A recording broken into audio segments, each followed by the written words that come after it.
Ce podcast a été réalisé en collaboration avec Beboost. Sport, santé au féminin. Experts et passionnés réunis pour explorer les bienfaits de l'activité physique pour les femmes à tous les âges. Endométriose, grossesse, postpartum et ménopause. Mettre les femmes en mouvement à toutes les étapes de leur vie. Sport, santé au féminin.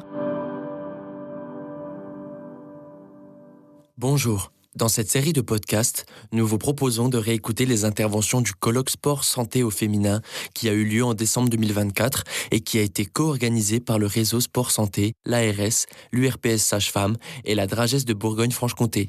Dans ce second podcast, nous vous proposons de réécouter la table ronde sur la grossesse, le postpartum et l'activité physique adaptée avec la participation du Dr Patrick Laure de la Dragesse Grand Est, Dr Nicolas Mottet du CHU Besançon, Madame Christelle Pelletier, sage-femme à la Maison de Santé Orgelet, Madame Mélanie Gréau-Marias de la Faculté des Sciences du Sport, Université de Poitiers, Madame Clémentine Dessailles, sage-femme et une patiente témoignant de sa pratique au moment de sa grossesse.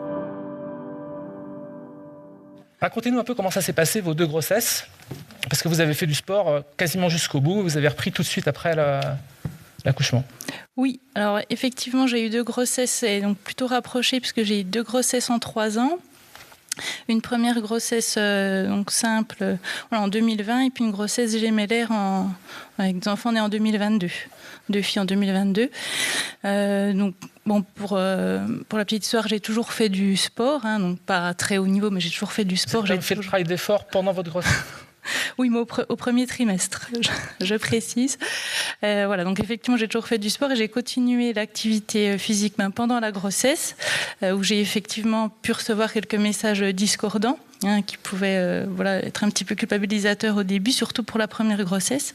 Et puis effectivement, j'ai repris après la grossesse, mais là, je m'étais attachée à avoir des points de vigilance sur la reprise. Oui, sur la temporalité pour la reprise et puis quelle activité j'allais reprendre, avec des précautions aussi particulières, un peu plus particulières pour la grossesse gémellaire. Ce qu'on peut dire, c'est que vous n'avez pas eu beaucoup d'encouragement de la part de vos propres collègues, qui sont pourtant médecins et qui auraient dû connaître tous ces bénéfices de l'activité physique. Oui, c'est vrai que ça peut paraître surprenant. J'avais donc des collègues médecins, alors pas tous évidemment, mais des collègues médecins qui pouvaient m'interpeller un petit peu. En début de premier trimestre, si je venais travailler en vélo, je pouvais avoir des remarques un petit peu en me disant que j'étais inconsciente. Si j'allais randonner en moyenne montagne, on me disait que j'étais partie la fleur au fusil. Et puis j'ai même eu des amis médecins de mon entourage proche qui étaient amenés à me dire quelquefois, mais t'as vraiment envie d'accoucher plus tôt. Des choses qui pouvaient un petit peu interpeller, quoi. Qui pouvait me faire me demander si j'étais dans le juste. Ce qu'il faut préciser, c'est que votre deuxième grossesse, c'était une grossesse gémellaire. Oui. Vous avez eu des jumelles. Oui. Donc je vous voyais sourire tout à l'heure quand Carole Maître parlait de tous ces messages, de toutes ces recommandations. C'est des choses que vous n'avez pas entendues, vous, quand vous étiez enceinte? Non, j'ai pas entendu de... j'ai pas été aussi soutenue que ça. Après, il y a eu des attitudes plutôt neutres, ou des gens qui étaient bienveillants par rapport à l'activité. Mais c'est vrai que j'avais pas reçu autant d'informations à l'époque, puis surtout pour la première grossesse. Oui, j'avais pas autant d'informations. Je trouve que c'était peut-être moi qui étais moins entourée des personnes expérimentées sur le sujet, mais en tout cas, je trouvais que c'était moins démocratisé. Même même les vêtements adaptés pour faire du sport pendant la grossesse, j'avais plus de mal à en trouver pour ma première grossesse. Nicolas Mottet, vous connaissez bien cette collègue et cette patiente aussi? Oui. Ça vous étonne ce qu'elle dit? Non. Alors pour la petite histoire, voilà. Oui, j'ai eu la chance d'être suivie par le docteur Mottet pour ma grossesse gémellaire. Donc, Non, mais après, je pense que ce qui est dit, c'est assez révélateur du manque de connaissances et je trouve que le côté un peu culpabilisateur, il reflète peu la société aujourd'hui. Je pense que tout le monde donne un avis de toute façon sur la grossesse et encore plus sur l'activité sportive.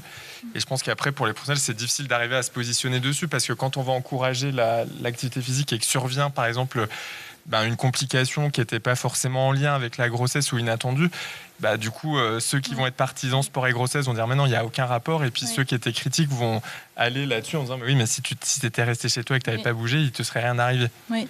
Et ça, ça c'est un peu difficile à gérer, quoi. Oui. Justement, on parle beaucoup de palmarès, mais ça vient de sortir. C'était le palmarès des hôpitaux et cliniques de France. Donc vous arrivez en 6e position, votre service au CHU de Besançon pour les accouchements à risque. Mais je crois que vous voulez davantage développer la filière physio, en fait, aujourd'hui. Alors oui, on est en train de travailler avec l'ensemble de l'équipe sur une filière dédiée à la prise en charge des grossesses physiologiques. C'est un projet qui est long parce qu'en fait, on prend en compte plusieurs paramètres. Après, pour faire le lien avec sport et grossesse, on sait que c'est une dimension. Donc, arriver à intégrer cette dimension dans le parcours grossesse de déroulement normal, c'est aussi un challenge. Concrètement, vous allez faire quoi, en fait ? C'est quoi les projets ? On est en train de travailler effectivement sur la mise en place d'un projet de grossesse à bas risque qui soit organisationnel, architectural. Et puis on retravaille en fait sur un projet d'hôpital de jour en obstétrique dédié plutôt aux grossesses à risque, en essayant de mettre en place un accompagnement adapté en activité sportive pour les patientes. Vous allez même faire danser, je crois. Oui, on a envie de danser, on est plusieurs vous êtes sensibles à la danse. Et oui, maintenant ça se sait. Et oui, je danse. Alors du coup, je suis forcément sensible à ça et aux effets bénéfiques que ça peut apporter pour nos patientes. Mélanie Gréau-Marias, je rappelle que vous êtes doctorante en physiologie de l'exercice à l'université de Poitiers. Vous avez lancé une étude qui est soutenue, ça c'est important peut-être de le préciser, financièrement par l'ARS Nouvelle-Aquitaine et le réseau de périnatalité. Est-ce que vous pouvez nous en dire un petit peu plus très vite sur ActiveMum ? Ok, effectivement, ActiveMum va résumer un petit peu toutes les problématiques qu'on a pu aborder avant, avec cette difficulté de dire, déjà il y a la partie formation, on va dire, du corps médical, informer les médecins gynécologues, les sages-femmes. Vous avez fait de la formation spécifique? Oui, effectivement, dans le cadre de cette étude-là, on a pris le temps de former, de prendre des créneaux de 2 heures, de former vraiment ces personnes-là, en expliquant justement ce qu'a expliqué tout à l'heure Carole Maître, l'intérêt de l'activité physique au cours de la grossesse, au cours du postpartum, tous les effets bénéfiques. Vaut mieux bouger un peu que pas du tout, c'est largement plus délétère. Suite à ça, on a mis en place avec le Sport Santé 86, qui est l'équivalent du coup chez vous du Sport Santé local, des passerelles spécifiques et dédiées aux femmes enceintes et en postpartum aussi, pour justement permettre, dans le cadre de notre étude, alors bien sûr nous on a des mesures scientifiques à exécuter dessus, mais pour vraiment venir mesurer l'intérêt d'un suivi, on va dire, de A à Z. Quand on part du professionnel de santé, qui a une vraie recommandation, qui a une prescription médicale, et j'insiste parce qu'effectivement, on a inclus, nous, les sages-femmes dans cette étude-là. On n'est pas sans ignorer, en tout cas, nous, dans la région de Nouvelle-Aquitaine, on est en chute libre au niveau des gynécologues obstétriciens. On va avoir une perte de près de 30% au niveau des praticiens. Et donc, il faut trouver aussi des relais locaux. Vous avez même obtenu quelque chose d'assez exceptionnel. Vous avez obtenu que les sages-femmes prescrivent de l'activité Exactement. physique. On a obtenu une autorisation spécifique de l'ARS pour cette étude-là, qui est l'autorisation de la prescription d'activité physique par les sages-femmes, donc au même titre que les médecins, justement pour vérifier si ce relais secondaire, on va dire, pouvait permettre de mettre plus les femmes en activité physique. Bien sûr, cette étude est menée sur ces données-là. On a aussi d'autres études complémentaires qui vont nous permettre justement de mesurer tout l'intérêt de la prescription également, ce qu'on disait tout à l'heure. Les femmes reçoivent des messages un peu contradictoires, faut le faire, oui, mais ma belle-mère m'a dit non, puis ma tante non, et puis en fait, on ne sait plus trop en fait. Et quelque part, est-ce que si un médecin, une sage-femme, c'est-à-dire votre référent au niveau santé et votre grossesse vous dit, moi je vous prescris l'activité physique comme je vous prescrirais un médicament concrètement, est-ce que ça a vraiment un effet ? Et est-ce que ça ne mettrait pas plus les femmes dans une mouvance de pratique ? Quand vous entendez ce qu'a dit Marina, vous les femmes, vous les avez recrutées combien par exemple ? Ça s'était lancé il y a quelques semaines. Elles viennent volontairement dans ce programme, elles ont envie, elles sont demandeuses ? Alors pour le coup, on a plutôt recruté sur la base du volontariat les pratiquants de santé, pour le coup. Et après, c'est effectivement plus aux pratiquants de santé de vérifier dans leurs patientes, celles qui pourraient être susceptibles d'en faire partie. Il faut savoir qu'on l'a dit un petit peu rapidement tout à l'heure, mais l'intérêt de l'activité physique, elle est pour toutes les femmes qui sont enceintes et en postpartum, c'est sûr. Mais on a des effets qui sont d'autant plus importants chez des femmes qui sont à risque de complications gestationnelles, diabète gestationnel, hypertension gestationnelle. Donc nous, on a resserré un peu plus l'étude sur cette partie-là, notamment pour vraiment l'évaluation de l'impact de cette étude-là. Et on a ouvert plus largement à l'ensemble des femmes sur l'intérêt de la prescription. La suite, c'est quoi en fait? Qu'est-ce que vous voulez prouver par cette étude? Parce qu'on voit qu'il y a beaucoup d'études qui le prouvent. Il y a peut-être plus besoin de faire la démonstration, mais vous, ce que vous voulez, c'est passer la vitesse supérieure. Alors voilà, il y a plusieurs composantes. Nous, on a une partie qui va vraiment être sur les intérêts cardiovasculaires, vraiment par rapport aux femmes, donc savoir s'il y a un impact. Il y a l'intérêt de la prescription, ça on l'a jamais évalué. On ne sait pas quel est l'intérêt d'une prescription, donc on évalue l'intérêt de la prescription. On a d'autres études complémentaires. On fait beaucoup d'études. C'est un peu notre cœur de métier. On a aussi d'autres études qui vont justement, on parlait un petit peu tout à l'heure, mais quel profil de femmes finalement viennent dans ce genre de principe-là? Quels sont leurs freins? On parlait justement un petit peu de la charge tout à l'heure mentale des femmes. Est-ce que c'est vraiment un frein? Est-ce qu'on peut trouver d'autres solutions aussi pour les amener à pratiquer l'activité physique et à rompre la sédentarité? Donc voilà, on essaie de faire une étude globale très complète sur l'ensemble des aspects qui peuvent amener les femmes à de nouveau, ou à s'y mettre selon le cas de figure, en activité physique et à rompre la sédentarité. Patrick Laure, je vous vois très attentif. Visiblement, il y a beaucoup de monde qui n'a pas lu votre livre, en fait. C'est ce que je m'aperçois là, aujourd'hui. C'est un scandale. Vous êtes beaucoup intéressé aussi à cette espèce de problème de formation, en fait, que ce soit du côté des praticiens de santé. Vous avez fait une étude sur les sages-femmes, notamment, qui ne se sentaient pas forcément toujours très compétentes pour pousser les femmes à avoir une activité physique pendant la grossesse, puis aussi à reprendre en postpartum. Il y a aussi les praticiens. Expliquez-nous un peu, vous, ce que vous avez ressenti, et on parlera après de ce que vous avez mis en œuvre aussi pour répondre à ce problème. Même par rapport à l'étude que vous avez faite sur les sages-femmes qui ne se sentaient pas forcément compétentes, est-ce que vous pensez qu'il y a encore trop de méconnaissances? Alors la réponse est oui, tout à fait. On a dit énormément de choses depuis le début de cet après-midi autour de l'activité physique. On est tous ici convaincus que oui, ça fonctionne, oui, il faut. Sauf que nous sommes convaincus, mais pas les autres. Et les autres, c'est la majorité pour l'instant. Et c'est ça qu'on a à convaincre. Et on se rend compte, et c'est notamment dans le Grand Est ce qu'on a essayé de faire depuis une dizaine d'années maintenant, c'est vous dire qu'on rame. On rame vraiment beaucoup. Alors peut-être qu'avec plus de moyens financiers, peut-être qu'avec plus de moyens humains, on irait plus vite. Mais c'est vrai qu'en dehors de ces considérations-là, on lutte beaucoup contre les représentations et qui ont été évoquées partout. Au début, on a voulu, nous, essentiellement, pour lancer le projet il y a une dizaine d'années, avoir des objectifs autour de rendre visible l'action, c'est-à-dire, oui, l'activité physique pour la femme enceinte, elle est possible, il faut qu'on en parle, il faut que les professionnels puissent en la conseiller, voire la prescrire, pourquoi pas. On a voulu la rendre accessible, c'est-à-dire, il faut qu'il y ait une offre, on a parlé de l'offre, on a parlé de la demande, et on s'est rendu compte que c'est pas facile dans les clubs sportifs, par exemple, parce que on a eu beaucoup de femmes qui nous disaient moi je suis adhérente dans tel club, le jour où je suis venue avec un grand sourire en disant ça y est je suis enceinte, on m'a dit oh là on vous revoit dans un an quand vous aurez accouché et récupéré et ceci et cela.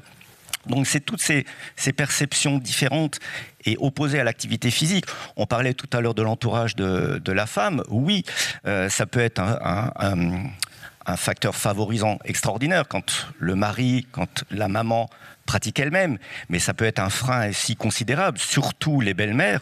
Je n'ai rien contre les belles-mères en particulier, mais les belles-mères qui, comme on le sait, ont accouché elles-mêmes de leur petit chéri il y a bien longtemps et qui, par conséquent, savent tout de la grossesse. Alors, c'était il y a 20 ans, mais ça ne fait rien, elles savent quand même. Et quand elles disent « Oh là là, ma brute, tu ne devrais pas parce que tu vas te fatiguer », c'est terrible. Marina, c'est votre belle-mère, elle a dit quoi? Ma belle-mère est très sympa, mais elle m'a quand même beaucoup incité au repos aussi, oui.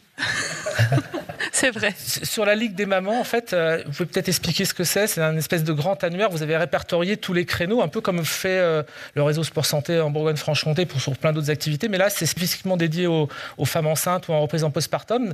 Et donc, vous avez réussi à mobiliser combien de clubs, de créneaux, de coachs? Il faut revenir peut-être un petit peu en arrière, en 2 minutes, si vous voulez bien vous montrer qu'on rame dans ce champ-là depuis plus d'une dizaine d'années pour essayer de convaincre les sages-femmes de la mise en place d'actions autour de l'activité physique pour les femmes enceintes et en postpartum. Et globalement, progressivement, on a réussi à convaincre l'Agence régionale de santé de financer des actions. Ça a été très long, ça date d'il y a 3-4 ans seulement, ils s'y mettent. Nous-mêmes, nous avons financé des actions. Et dans ces actions-là que nous avons mis en place, il y a la Ligue des mamans qui est née il y a quelques années, qui prend son envol depuis 1 an à peu près. Donc vous dire combien, on est à 200 femmes enceintes à peu près qui en ont participé, bénéficié jusqu'à présent. C'est le comité régional olympique et sportif du Grand Est qui est porteur de ce dispositif dispositif qui consiste en un site internet que je vous invite tous à aller voir, Ligue des mamans, tout bêtement, et qui propose des conseils, qui propose des activités, des lieux d'activité, de l'offre d'activité, des gens qui ont été formés spécifiquement, puisqu'on propose également des formations qui sont mixtes, à la fois éducateurs sportifs et sages-femmes, pour conseiller, pour accueillir ce type de patients. Voilà. Justement, on a une sage-femme avec nous, Christelle Pelletier. J'ai dit, vous êtes à la maison d'Orgelet. Depuis 3 ans maintenant, vous accompagnez les femmes, les patientes en postpartum avec de la gym poussette. Vous nous expliquez un peu comment ça se passe et techniquement comment vous arrivez à mobiliser ces femmes avec leur bébé et leur proposer, comme on l'entendait tout à l'heure, une activité où la garde de l'enfant ne pose plus trop de problèmes. Oui, exactement.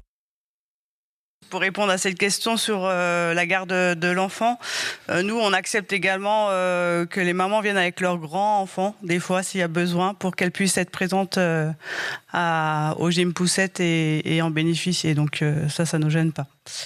Donc le gym poussette a été déjà imaginé par monsieur Miguel Joseph Auguste, qui a fait son master dessus. Et c'est la MSA et la FEMASCO qui financent ce projet. C'est pas vous qui faites les cours, c'est un enseignant à pas. Oui, donc moi je ne suis pas présente sur toutes les séances, c'est moi qui mets en place les ateliers, qui suis là à la séance initiale et au bilan.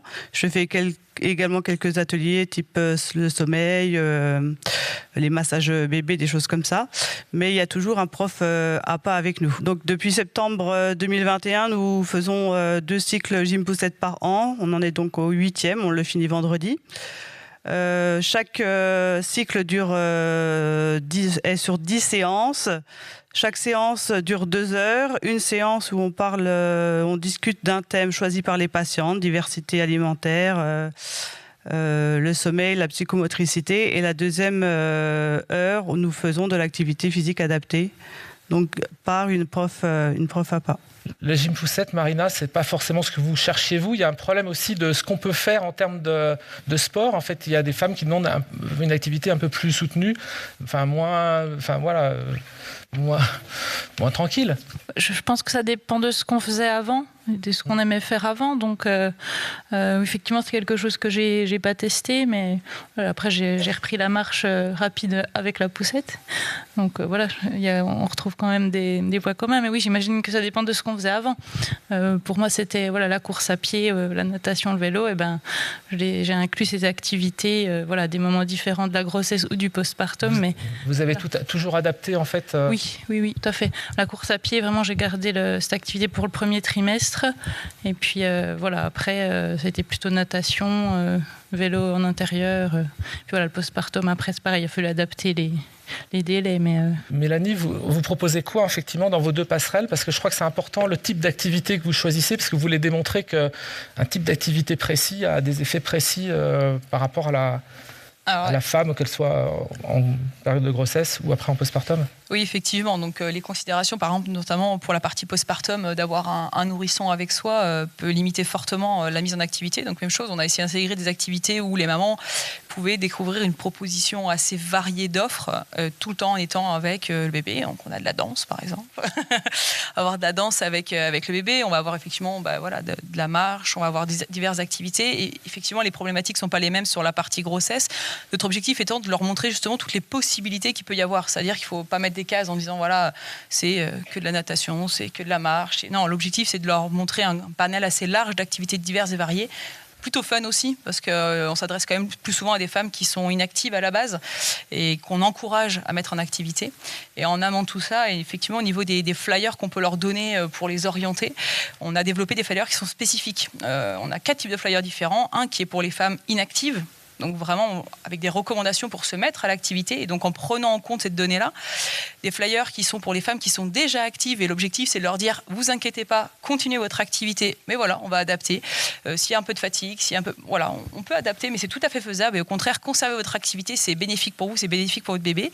Et en postpartum la même chose, on va pas prendre en charge de la même façon une maman qui a accouché par voie basse et une maman qui a accouché par césarienne par exemple. Leurs problématiques liées à la fatigue, aux douleurs vont pas forcément être les mêmes et donc même topo on va les prendre en charge. Et au sein de nos passerelles, au-delà de l'activité physique, nous, on a couplé ça aussi avec des ateliers aussi d'éducation, parce que l'objectif, c'est de les rendre aussi maîtresses, on va dire, de la poursuite. Parce que c'est bien, j'ai fait 10 séances, ok. Et maintenant, l'objectif, c'est de se dire, voilà, demain, vous serez actrice de votre propre santé et actrice de votre propre activité physique. Donc, on fait un atelier d'éducation, par rapport à la nutrition, un atelier sur l'activité physique, où là, on leur explique clairement à elles quels sont les intérêts de l'activité physique pour elles, pour leur bébé, pendant la grossesse et aussi bien sur la partie postpartum. Et on fait aussi un atelier sur l'éducation périnéale aussi, exactement, sur la santé périnéale. Nicolas Mottet, je crois qu'au CHU, vous souhaitez que ce soit adressé à un public bien spécifique. Hein. Vous visez des personnes qui sont des femmes qui sont plutôt à risque, en fait, dans leur grossesse. C'est une bonne question. Après, on se dit de base, normalement, on devrait proposer pour tout le monde. Après, la réalité, c'est que mettre en place des projets, même dans un CHU, c'est pas toujours évident. Enfin, il faut qu'on ait du monde, il faut qu'on ait des financements, pour avoir des moyens pour déployer tout ça. Donc, la stratégie, c'est plutôt d'essayer de cibler, une population qu'on considère à risque. Et on discutait avec Clémentine là, quand on revoyait la présentation de la HAS. Finalement, la HAS identifie quand même 3 profils de patientes bien à risque, que ce soit les patientes surpoids ou obésité, celles qui ont un diabète gestationnel et celles finalement qui n'auraient pas une activité physique de base, plutôt sédentaire. Donc c'est vrai que ça, c'est un groupe de patientes assez difficile à évaluer. Mais on essaie de cibler une population à risque pour proposer de l'activité physique. Et ce qui est plutôt, on va dire, un peu déstabilisant, parce que déjà que quand une grossesse se déroule bien, on n'a pas forcément envie de leur proposer du sport. Et là, si en plus on associe la notion de risque obstétrical, on a l'impression qu'on limite, alors qu'on est plutôt convaincu que ça apporterait des bénéfices pour la suite. La Ligue des mamans, ça s'adresse vraiment à toutes les mamans. Vous n'avez pas fait un serré en disant voilà, c'est plus pour tel public ou tel autre? Alors, c'est une question difficile parce que une fois qu'on a identifié les publics qui ont été cités à l'instant, c'est-à-dire les femmes inactives et sédentaires, et puis de l'autre côté les femmes qui font beaucoup de sport déjà et qui vont continuer jusqu'au bout parce qu'il n'y a pas de raison, il y a toutes les femmes au milieu dont personne ne parle jamais ou très peu. Il y a la femme qui voudrait faire un peu de sport mais pas trop. Il y a la femme paraplégique en fauteuil. Il y a la grossesse de l'adolescente, il y a les grossesses à risque, il y a toutes ces grossesses-là. Et pour l'instant, on n'a pas encore réussi à proposer quelque chose de spécifique pour tout le monde. On sait que c'est bon, mais il y a les encadrants qui manquent. Parce qu'une grossesse de l'adolescent, comment je fais une femme enceinte en fauteuil, il faut connaître à la fois l'activité physique, à la fois le handicap et à la fois la grossesse, donc ça devient compliqué de trouver des spécialistes. Mais oui, la Ligue des mamans s'adresse à tout le monde. Je pense que maintenant, on peut peut-être redonner la parole à la salle. Vous avez peut-être beaucoup de questions à poser aux uns ou aux autres, ou de façon collective. On va vous faire circuler le micro. Marina, vous aviez un message à faire passer, vraiment un message symbolique en disant voilà, il faut prendre en considération des femmes qui, comme vous, veulent oui. continuer à pratiquer du sport. Il ne faut pas les décourager, quoi. Oui, c'est vrai qu'on a échangé brièvement avant le colloque et puis je trouvais vraiment super. Voilà, c'est les messages que vous passez, tout ce que j'ai vu passer là, avant de prendre la parole, vraiment c'est encourageant, c'est déculpabilisant. Ce que vous proposez, je trouve que c'est super, ça crée du lien. En même temps, on est avec son bébé, puis en même temps, on peut se mettre en mouvement. Donc voilà, on a tout gagné. Et c'est vrai que de voir que ça se généralise, que c'est démocratisé, je trouve que c'est vraiment super, quoi. Oui, moi je voulais juste rebondir sur ce que vous disiez là en dernier. C'est vrai que depuis tout à l'heure on parle de sport adapté, à chaque fois adapté, et je trouve que c'est vraiment remarquable votre explication parce que en fait c'est adapté à chaque femme. Et voilà, du coup ma question c'était mais qu'est-ce que le sport adapté finalement ? On voit beaucoup de femmes, alors par exemple une femme inactive qui dit moi je vais en profiter parce que finalement c'est bon pour mon bébé et puis c'est bon pour moi aussi, donc je vais me mettre à l'activité physique. Il y a justement mon conjoint qui fait de l'haltérophilie, je vais faire de l'haltérophilie avec, ce sera sympa. C'est peut-être pas forcément le meilleur sport. Et là vous voyez la réaction tout de suite dans la salle, merci de votre réaction. On a tous ceux qui vont nous dire non surtout pas, parce qu'ils ont lu les trucs à l'eau de rose où la femme elle doit juste faire du yoga et être dans l'eau et puis faire rien d'autre. Et puis il y a ceux qui disent on a un éducateur sportif qui est formé, qui sait faire. On a une femme dont la grossesse est physiologique, donc pas à risque a priori. Elle est motivée, on y va tout simplement. Non, mais j'ai vu les vidéos faites à l'INSEP sur l'haltérophilie, sur l'impact. Je pense que c'est pas forcément le meilleur sport. Voilà, mais... pour commencer en tout cas, pour une activité physique. Mais on a vu récemment qu'il y avait beaucoup de crossfit, même organisé pour les femmes enceintes, et que même quand il est adapté, c'est praticable. Ça se pratique dans des salles de sport autour de Besançon, avec des créneaux spécifiques, et c'est plutôt bien. Quand c'est encadré, c'est assez bluffant. Le crossfit encadré, oui. Maintenant, on voit sur les réseaux un certain nombre de femmes qui pratiquent le crossfit ou d'autres variantes, et qui sont dans le défi, le challenge. Je veux aller plus vite, plus haut, plus fort, etc. Et ça, c'est pas forcément un bon plan. Bonjour. Déjà, je suis super content de votre colloque. Donc, merci beaucoup pour l'organisation, parce que nous, on veut monter des projets périnat, post-nat au niveau de notre maison sport santé dans un comité départemental. Il y a juste deux, je ne sais pas si c'est vraiment des remarques ou des questions. La première, c'était sur les représentations. Je pense qu'il y a un gros travail à faire, parce que nous, l'année dernière, on a fait on a fait une espèce de petite conférence parentalité et grossesse pour parler justement de ces sujets de la femme enceinte dans le sport. Et il y avait eu les remarques de pas mal de participantes sur le fait que, et on l'a entendu tout à l'heure encore, on en parle beaucoup au niveau des sportifs de niveau. On les voit faire du sport en étant enceinte, mais une femme qui ne fait pas de sport de base ne va pas s'identifier à une sportive de haut niveau, et du coup ne va pas s'identifier comme une femme capable de faire de l'activité physique. Donc je pense qu'il y aurait un versant communication qui serait très important sur ce premier aspect. Et le deuxième aspect, je ne sais pas si c'est une remarque ou une question aussi, c'est, je l'ai entendu, je ne sais plus qui l'a dit, mais le côté ludique de la pratique, je pense que c'est un levier fondamental pour créer de l'engagement au niveau des femmes et du sport de manière générale. Si on ne s'amuse pas et qu'on ne prend pas de plaisir, on ne va pas avoir envie de revenir. Donc je pense que le côté ludique, c'est vraiment un levier qui est important et qu'il faut vraiment garder en lumière au niveau de ces projets-là. Christelle Pelletier, peut-être, elles ressentent quoi, les femmes qui viennent faire la gym poussette, finalement? Elles vous disent quoi après? Elles ont envie de poursuivre, de revenir? Alors, on a plusieurs patientes en fait qui reviennent sur nos groupes, même si elles ont déjà fait un cycle, soit parce qu'elles ont de nouveau accouché, ou soit parce qu'elles ont envie de venir intégrer un groupe. Et on en parlait tout à l'heure, mais il y a le lien social qui était très important. L'isolement des femmes en postpartum, il est quand même assez important. Et sur l'échelle de dépression du postpartum, on voit que les scores diminuent quand on a fait le gym poussette. Donc un bien-être physique bien plus important et psychique également. Il faut voir au Canada, aux États-Unis, les gym poussettes, c'est dans les parcs publics. Il y a même des vidéos, il y a des enseignantes à pas là, qui sont en train de faire ça sur leur tutoriel. Enfin, c'est vraiment des cours en ligne. C'est assez. Ouais, alors nous, on va des fois à l'extérieur si le temps le permet, effectivement, avec la poussette. Et des fois, il y a des patientes qui n'ont pas la poussette et on prend le porte-bébé. Vraiment, je remercie tous les profs à pas qui s'adaptent à toutes les situations et en fonction de l'état de la femme au début de la séance. Quoi. Vous parlez des représentations, mais les représentations elles sont aussi beaucoup chez les enseignants APA, qui ont parfois peur de mal faire ou de pas bien faire ou de pas encourager. Il n'y a pas que des représentations parmi le public des femmes ou des professionnels de santé. Il ne faut pas oublier que les enseignants APA eux-mêmes ne savent pas forcément jusqu'où ils peuvent aller avec une femme enceinte ou une femme en reprise de postpartum. Généralement, ils retiennent un petit peu... Ça, c'est important, c'est les méconnaissances, comme on en parlait, c'est au milieu professionnel, mais aussi au milieu sportif. Moi aussi, je suis enseignant APA. En tout cas, je ne me sens pas forcément compétent pour encadrer les femmes enceintes, mais on a de la chance, c'est qu'il existe des formations. Et du coup, c'est après l'activité physique adaptée, c'est génial, mais c'est aussi extrêmement large. Quand on touche à des publics spécifiques dont on ne touche pas à notre formation, en tout cas, il y a très peu de formations STAPS APA qui parlent de la femme enceinte. C'est aller chercher des formations. Moi, j'ai plusieurs collègues APA qui ont fait des formations spécifiques sur cette thématique-là et qui maintenant se sentent capables, donc le font. C'est toujours une question d'envie, en fait. Alors, je voulais me permettre de rebondir rapidement. Vous avez parlé notamment de la perception des femmes par rapport aux freins et aux leviers. Effectivement, c'est aussi un autre élément qu'on prend peu en compte et qu'on essaie de prendre en compte dans nos dernières études. C'est aussi la perception. En fait, chaque femme a un vécu, a une histoire. Et en fonction de ça aussi, elles vont avoir leur propre perception de l'activité physique.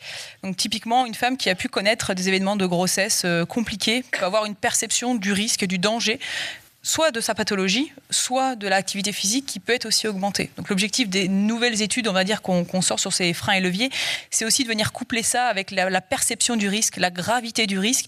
Et à un moment donné, est-ce que cette fameuse balance entre les risques pour ma santé et le risque de l'activité physique s'équilibre? Est-ce qu'il est en faveur de l'activité physique? Est-ce qu'il est en défaveur? Parce que ça aussi, je pense que ça pourra nous donner de véritables leviers pour pouvoir faire basculer du bon côté des choses la pratique de l'activité physique sur les grossesses futures.